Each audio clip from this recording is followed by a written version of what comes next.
Masih bersama saya Rahayu Japar pemirsa, dan berikut kembali kami sampaikan berita Mataram hari ini. Seorang remaja di Lombok Tengah tewas akibat ponsel miliknya meledak saat sedang tertidur. 3 pria asal Sumbawa ditangkap polisi karena menyelundupkan ratusan kilogram daging penyu.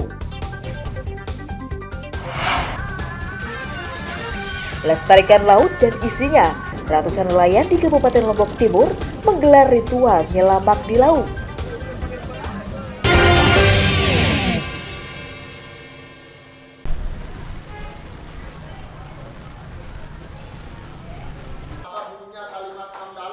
Pemerintah Kabupaten Lombok Tengah memastikan penggabungan SDN 1 dan 2 Tengari akan dilakukan secepatnya. Hal itu untuk mengefisienkan lembaga pendidikan, mengingat kedua sekolah tersebut selalu kekurangan siswa setiap tahun. Pemda masih melakukan kajian teknis, menghitung SDM hingga mengkaji kelaikan bangunan serta jumlah siswa. Rencananya salah satu bangunan sekolah akan dijadikan sebagai gedung penyimpanan arsip daerah oleh Pemda.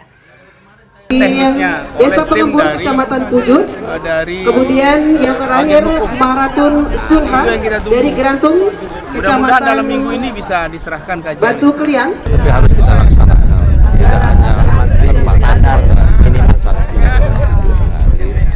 tapi sekolah-sekolah lain yang jumlah siswanya sedikit dan ada sekolah lain yang berdekatan, itu juga kita kaji untuk kita belajar. Program penggabungan sekolah diharapkan dapat mengoptimalkan kegiatan belajar mengajar serta mengefisienkan anggaran pendidikan di daerah. Lukmanul Hakim melaporkan dari Kabupaten Lombok Tengah.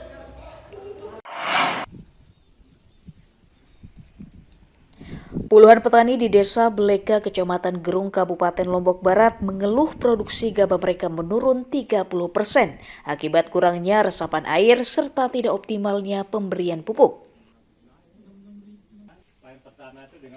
Jika sebelumnya mereka memperoleh 5 ton gabah di areal lahan seluas 8 hektar, namun saat ini turun menjadi 3 ton saja.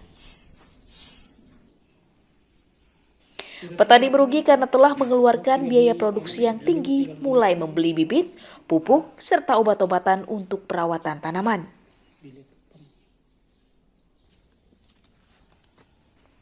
Untuk menutupi kerugian, para petani berencana akan menanam palawija seperti jagung dan kacang-kacangan yang tidak banyak membutuhkan air.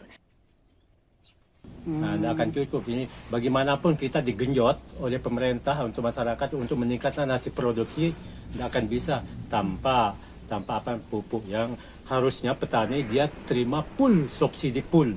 Kenapa subsidi lain seperti mobil listrik, IKN, kenapa itu diutamakan? Kenapa petani tidak disejahterakan lewat kebijakan-kebijakan ini? Ini seharusnya petani adalah pahlawan pangan. Biasakan juga kan, tidak perlu waktu lama. Itu bisa kita menggantikan fungsi dari pupuk kimia. Berapa persen pengurangan alokasi kita ini? Lumayan, sampai 20-30%. Jadi semua kita, tidak Lombok Barat saja. Ini berarti sampai akhir tahun ya, Pak? Iya. Makanya sekarang perlu kita sosialisasikan pakai biosaka dan non-bahan kimia. Petani berharap pemerintah daerah membantu penyediaan bibit palawija dan menormalkan penyaluran pupuk subsidi agar hasil lahan mereka meningkat pada musim tanam berikutnya. Hairul Amri melaporkan dari Kabupaten Lombok Barat.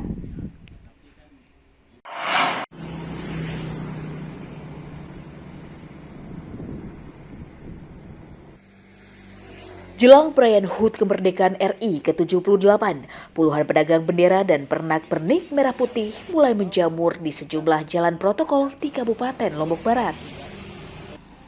Seperti di Jalan Raya Lembar, pedagang memajang ragam pernak-pernik merah putih mulai dari bendera, hiasan pita dekoratif, hingga umbul-umbul untuk menarik minat para pengguna jalan. Para pedagang sengaja datang dari Pulau Jawa lebih awal dengan harapan bisa meraup berkah perayaan kemerdekaan lebih banyak dari tahun sebelumnya. Bendera dan pernak-pernik lainnya dijual dengan harga cukup terjangkau, mulai puluhan ribu rupiah hingga ratusan ribu rupiah tergantung ukurannya. Dari mulai yang 15.000 ada sampai ratusan ribu juga ada. Ini tetap dilakukan ya setiap tahun Bang ya? Tetap dilakukan setiap Usaha tahunan lah? Iya, setahun sekali Bang. Ya harapannya mudah-mudahan ya hari ini sampai nanti selesai 17 Agustus warga pada datang membeli pernak-pernik untuk memeriahkan dan memperingati lah Bang. Para pedagang bendera musiman berharap dagangan mereka laku terjual dan bisa memulihkan ekonomi mereka setelah hampir 2 tahun terakhir sepi akibat pandemi. Hairul Amri melaporkan dari Kabupaten Lombok Barat.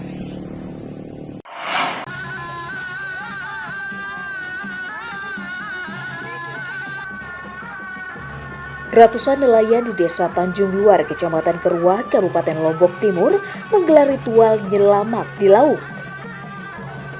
Nyelamak di laut merupakan bahasa Bugis yang bermakna selamatan laut.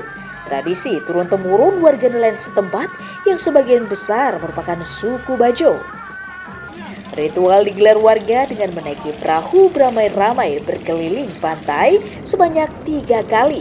Kemudian diakhiri melarung kepala kerbau sebagai simbol pelestarian laut yang diiringi musik tradisional bernama sarone. Warga juga menggelar doa memohon keselamatan dan terhindar dari bencana alam, serta diberikan hasil ikan yang melimpah dan bisa mencukupi ekonomi keluarganya. Usai upacara, warga kemudian saling siram dan mandi di tengah laut sebagai ungkapan sukacita atas kekayaan laut yang menjadi sumber penghidupan mereka.